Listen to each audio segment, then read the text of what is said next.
여러분 솔직하게 질문 하나 드리겠습니다. 불과 2에서 3년 전 주변에 캠핑 안 하는 사람이 있었습니까? 주말마다 SNS를 열면 누구는 자연 속에서 고기를 굽고 누구는 수백만 원짜리 텐트 앞에서 인증샷을 올렸습니다. 캠핑은 단순한 취미가 아니었어요. 그것은 하나의 문화였고 라이프 스타일이었고 심지어 신분의 상징처럼 여겨지기도 했습니다. 너 무슨 텐트 써? 이 질문이 너 무슨 차 몰아? 만큼이나 자연스럽게 오가던 시절이 있었습니다. 한정판 텐트는 웃돈을 주고도 구하기 어려웠고 유명 캠핑장은 예약 오픈과 동시에 마감됐습니다. 코로나 시대 해외여행이 막히면서 사람들은 국내에서 할 수 있는 안전한 야외 활동을 찾았고 그 중심에 캠핑이 있었습니다. 냉정하게 말씀드리겠습니다. 그 10조 원짜리 제국이 지금 스스로 무너지고 있습니다. 한국관광공사에 따르면 2020년 캠핑 시장 규모는 약 5조 8천억 원이었는데 불과 1년 만에 6조 3천억 원으로 2% 성장했고 2025년 현재 무려 10조 원을 넘어섰습니다. 5년 만에 시장 규모가 거의 2배 가까이 커진 겁니다. 캠핑 인구도 2016년 500만 명에서 2019년 600만 명, 현재는 700만 명을 훌쩍 넘겼습니다. 전국 곳곳에 캠핑장이 생겨났고 캠핑 용품 매장은 불티나게 팔렸으며 캠핑 관련 주식은 연일 상한가를 쳤습니다. 그런데 지금 무슨 일이 벌어지고 있을까요? 2024년 한 해 동안 전국에서 약 300개의 캠핑장이 문을 닫았습니다. 한국관광공사의 캠핑장 개폐업 현황에 따르면 2024년 11월부터 2025년 10월까지 새로 개업한 캠핑장은 371개로 전년 동기 466개보다 24%나 줄었습니다. 2년 전 515개와 비교하면 28%나 감소한 수치입니다. 반면 폐업 캠핑장 수는 2022년 54개에서 2025년 61개로 13% 증가했습니다. 캠핑용품 시장은 어떨까요? 한국관광공사의 실태조사에 따르면 가구당 캠핑용품 구매액은 2020년 약 149만 원에서 2023년 101만 원으로 30% 이상 급감했습니다. 특히 텐트나 타프 같은 핵심 장비의 수요가 눈에 띄게 줄었어요. 여러분 당근마켓을 열어보십시오. 거의 새것 1회 사용 포장도 안 뜯은 같은 문구가 붙은 캠핑용품이 넘쳐납니다. 웃돈을 주고도 구하기 어렵던 유명 브랜드의 텐트와 감성 캠핑용품들이 이제는 중고거래 플랫폼에 헐값으로 쏟아져 나오고 있습니다. 200만 원짜리 텐트가 50만 원에도 팔리지 않는 게 현실입니다. 착각하지 마십시오. 이것은 단순한 조정이 아닙니다. 구조적인 변화입니다. 왜 이런 일이 벌어졌을까요? 첫 번째 원인은 해외여행의 귀환입니다. 코로나 시기 캠핑이 폭발적으로 성장한 이유는 간단했어요. 해외여행을 못 가니까 국내에서 즐길 수 있는 대안을 찾은 겁니다.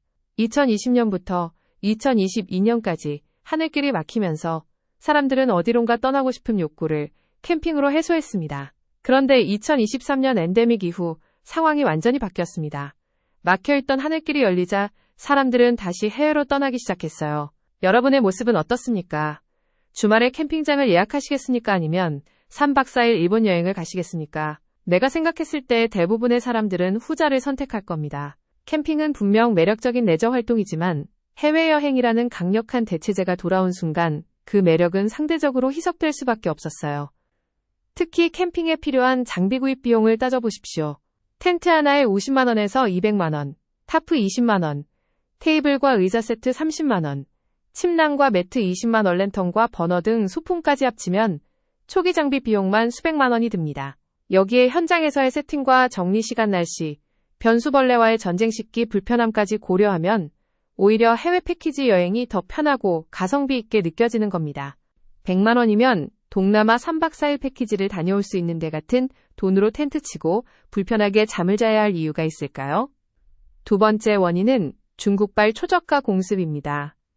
알리익스프레스와 테무 이 두 플랫폼이 한국 캠핑용품 시장을 조용히 잠식하고 있습니다.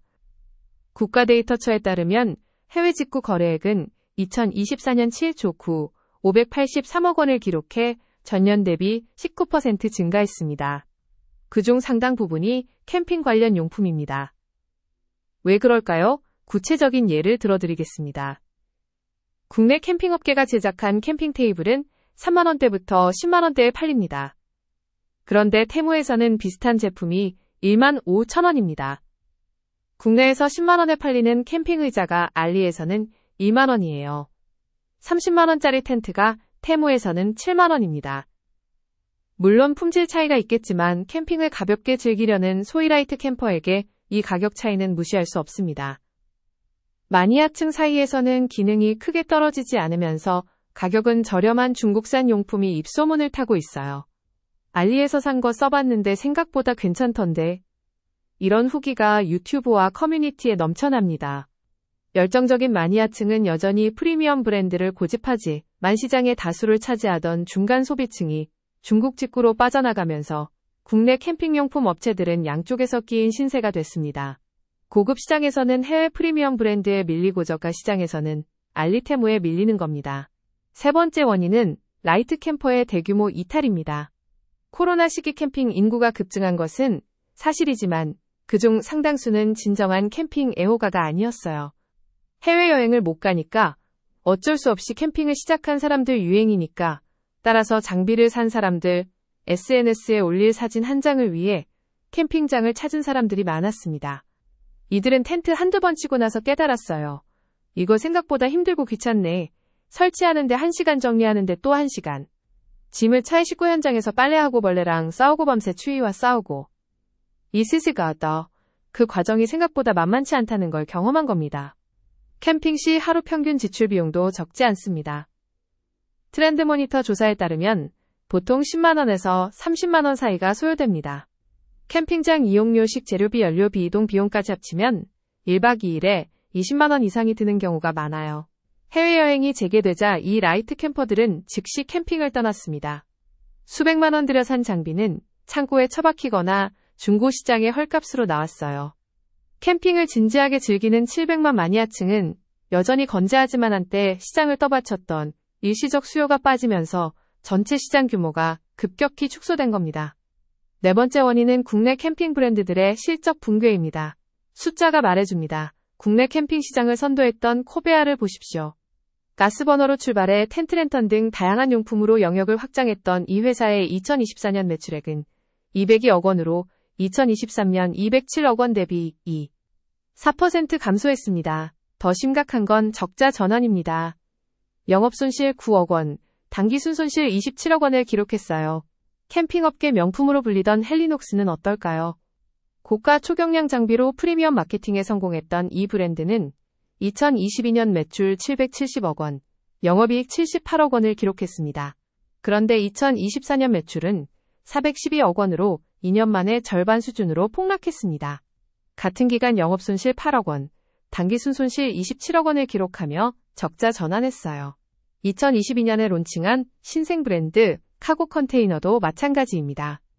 2022년 매출 28억 원에서 2023년 64억 원으로 2배 넘게 성장했지만 2024년에는 72억 원을 기록하며 성장세가 급격히 둔화했습니다. 전문가들은 뭐라고 말할까요? 아주대 이종우 경영학과 교수는 이렇게 진단합니다. 코로나19 당시 폭발적으로 캠핑 수요가 늘었다가 지역, 축제, 해외여행 등으로 수요가 분산됐다. 현재 캠핑 인구는 마니아층이 대부분이다. 중국 등 해외 직구 플랫폼을 통해 저렴한 용품이 들어오면서 상황이 더 어려워졌다. 고정 수요는 있지만 국내 기업들이 마땅한 돌파구를 찾지 못하는 상황이다. 장담컨대 이 상황은 앞으로 더 악화될 가능성이 높습니다. 다섯 번째 원인은 캠핑장의 과포화입니다. 코로나 특수 때 너도 나도 캠핑장 사업에 뛰어들었습니다. 땅만 있으면 데크 몇 개 깔고 캠핑장을 열 수 있다는 인식이 퍼졌어요. 실제로 2020년부터 2022년 사이 전국에 수백 개의 캠핑장이 새로 생겼습니다. 하지만 수요가 줄어든 지금이 캠핑장들은 생존 경쟁에 내몰렸습니다. 한국캠핑산업협회에 따르면 예약 감소 고정비 부담 마케팅 한계 등으로 많은 캠핑장이 폐업이나 휴업을 고민하고 있습니다. 특색 없이 땅과 데크만 있는 곳 시설 관리가 안 되는 곳 접근성이 떨어지는 곳부터 순차적으로 문을 닫고 있어요. 현장에서 들리는 목소리는 더 냉혹합니다. 캠핑장 비용이 이상하지 않아? 1박에 10만 원이 넘는데 개별 시설도 아니면서 8에서 9만 원 하는 곳은 무슨 자신감으로 그러는 건지 모르겠다. 이런 불만이 쏟아지고 있어요. 캠핑장 입장에서는 고정비가 있으니 가격을 올릴 수밖에 없지만 소비자 입장에서는 이 돈이면 차라리 해외 가지 않은 생각이 드는 겁니다. 악순환이에요. 손님이 줄어드니 가격을 올리고 가격이 오르니 손님이 더 줄어드는 겁니다. 여섯 번째 원인은 캠핑카 시장의 붕괴입니다. 캠핑카야말로 캠핑 산업의 바로미터라고 할 수 있어요.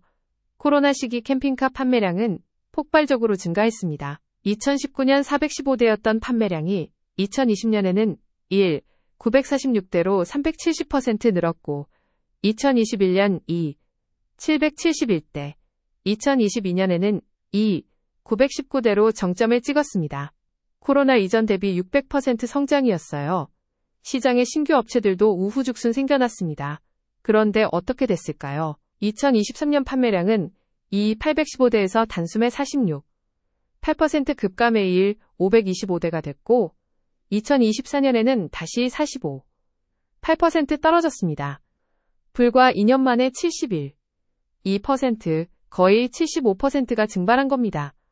카라반 시장은 더 처참합니다. 2022년 174대가 팔리던 카라반이 2023년에는 627대로 71% 급감했고 2024년 1월부터 4월까지는 불과 89대만 팔렸습니다. 1년 만에 캠핑카 제작사의 27%가 줄었고 고상당수가 폐업 위기에 처해 있습니다. 코로나 특수를 믿고 뛰어든 업체들이 지금 줄줄이 무너지고 있어요. 정말 그럴까요? 숫자는 거짓말을 하지 않습니다. 자, 이제 현실을 직시합시다. 캠핑 산업은 죽은 게 아닙니다. 다만 코로나라는 비정상적 상황이 만들어낸 거품이 빠지고 있는 겁니다. 10조 원 시장이라고 하지만 그중 상당 부분은 일시적 수요였어요. 진짜 캠핑을 사랑하는 700만 인구의 핵심 수요는 여전히 건재합니다. 캠핑의 가장 큰 장점은 뭘까요? 트렌드 모니터 조사에 따르면 자연의 멋진 풍경을 느낄 수 있다는 점이 2%로 가장 높았고 추억이 생기고 1% 여유롭게 휴식을 취할 수 있으며 7% 특히 아이들에게 좋은 체험의 기회 2%가 된다는 의견도 많았습니다. 이런 본질적 가치는 변하지 않아요. 문제는 이 핵심 수요만으로는 코로나 특수 때 생겨난 수많은 캠핑장과 캠핑용품 매장 캠핑카 제작사를 다 살릴 수 없다는 겁니다. 솔직히 말해서 구조조정은 불가피합니다. 특색 없는 캠핑장 가격, 경쟁력도 품질 경쟁력도 없는 용품 매장 트렌드만 쫓아 뛰어든 사업자들은 도태될 수밖에 없어요. 오히려 흥미로운 현상도 있습니다. 차박과 글램핑 등 용품이 덜 필요한 캠핑 스타일이 새로운 트렌드로 떠오르고 있어요. 전체 캠핑장의 75에서 80%가 민간 운영인데 최근에는 단순 야영지보다 감성을 담은 하이엔드 글램핑 카라반 숙박 비중이 크게 늘고 있습니다. 직접 장비를 세팅하는 게 부담스러운 소비자들을 위한 편한 캠핑 시장은 오히려 성장하고 있는 겁니다. 그렇다면 살아남으려면 어떻게 해야 할까요? 첫째차 변화된 경험을 제공하십시오. 단순히 텐트 칠 공간을 제공하는 것만으로는 안 됩니다. 캠핑장이라면 특별한 뷰 프라이빗한 공간 독특한 테마 가족, 친화적 프로그램 같은 요소가 필요해요. 타프존 개별 위생시설 등 이용자들의 높아진 기대에 부응해야 합니다. 용품 매장이라면 전문적인 컨설팅 체험 공간 커뮤니티 형성 같은 부가가치를 제공해야 해요. 알리에서 살 수 없는 가치 그것이 생존의 열쇠입니다. 둘째 비용 구조를 철저히 관리하십시오. 고정비가 높은 사업 모델은 수요 변동에 취약합니다. 임대료 인건비 재고 비용을 최소화하고 성수기와 비수기의 매출 격차를 줄이는 전략이 필요해요. 특히 재고 관리가 중요합니다. 트렌드가 빠르게 변하는 시장에서 과도한 재고는 치명적이에요. 코베아 엘리녹스 같은 대형 브랜드도 재고 부담으로 적자 전환했다는 사실을 기억하십시오. 셋째 글램핑이나 카라반 숙박 같은 고부가가치 영역으로 확장하십시오. 직접 장비를 세팅하는 게 부담스러운 소비자들을 위한 편한 캠핑 시장은 오히려 성장하고 있습니다. 에어리츠 보고서에 따르면 글램핑 산업은 향후 5년간 약 10억 달러의 수익을 낼 것으로 예상됩니다. 캠핑의 감성은 원하지만 불편함은 실은 소비자들이 새로운 기회입니다. 장비 풀세트 대여 서비스 텐트 설치 대행 서비스 같은 새로운 비즈니스 모델도 주목받고 있어요. 넷째 마니아층과의 관계를 강화하십시오. 현재 캠핑 인구의 핵심은 마니아층입니다. 이들은 가격보다 품질을 편의보다 경험을 중시해요. 캠핑 페스티벌 커뮤니티, 행사 한정판 제품 출시 등을 통해 이 핵심 고객층과의 유대를 강화해야 합니다. 단골 캠퍼 100명이 일시적 방문객 1000명보다 가치 있는 시대가 됐어요. 자이즈 선택은 여러분의 몫입니다. 첫 번째 길이 있습니다. 코로나 특수가 다시 오길 기다리며 현상 유지하는 길입니다. 솔직히 말해서 이 길의 끝에는 폐업 신고서가 기다리고 있을 가능성이 높습니다. 두 번째 길이 있습니다. 거품이 빠진 현실을 직시하고 핵심 수요에 집중하며 차별화된 가치를 만들어가는 길입니다. 이 길은 험하지만 살아남은 자에게는 오히려 기회가 될 수 있어요. 경쟁자가 줄어든 시장에서 충성 고객을 확보할 수 있으니까요. 캠핑 산업의 10조 원 신화는 끝났습니다. 200만 원짜리 텐트가 당근마켓에 10만 원에 올라오고 캠핑장은 텅 비어가고 캠핑카 제작사는 줄줄이 문을 닫고 있습니다. 하지만 그 안에서 진짜 가치를 만들어가는 사람들의 이야기는 이제 막 시작입니다. 자연 속에서 가족과 함께하는 시간별을 보며 대화하는 단모닥불 앞에서 느끼는 여유. 오로 간 사람들이, 한 사람들이 스스로 사람들이 스스로 사람들이 스스로서라. 이런 본질적 가치는 사라지지 않아요. 문제는 그 가치를 어떻게 전달하느냐입니다. 여러분은 어떤 이야기를 쓰시겠습니까? 움직이십시오. 지금 당장 여러분의 사업 모델을 점검하고 핵심 고객이 누구인지 정의하고 그들에게 어떤 특별한 경험을 줄 수 있는지 고민을 시작하십시오. 10조 원 제국은 무너졌지만 그 폐허 위에서 새로운 기회를 찾는 사람들이 있을 겁니다. 그 사람이 여러분이 되십시오.